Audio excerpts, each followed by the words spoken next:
Okay everyone, gawa naman tayo ng banana bread. Ito quick and easy lang to. Ang mga ingredients lang, 3 ripe bananas, imamash nyo.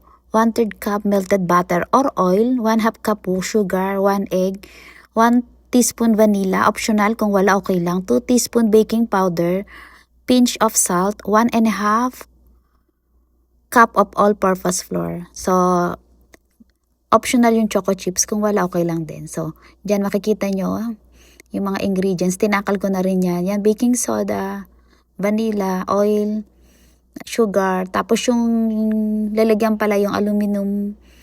Nilagyan ko na siya, ginirisan ko siya ng oil. So, imamash nyo lang yung banana. 3 banana yan. Then, lagyan mo na ng sugar, oil, and egg. Nakalimutan ko kanina yung egg. So, kailangan talaga may egg. So, vanilla. Tinansya ko na lang yan. Then, salt. And 2 teaspoon of baking powder. Then, yung 1 and 1/2 ng flour. All-purpose. Tapos, meron ako kasing raisin na may chocolate chips. Sinama ko na. So, mix lang yan. Pag na-mix na ng todo. Lagay na sa foil. Nilagyan ng foil. Ang purpose ng foil para hindi masunog yung ibabaw. So, after 55 minutes ko siya sinet sa 350.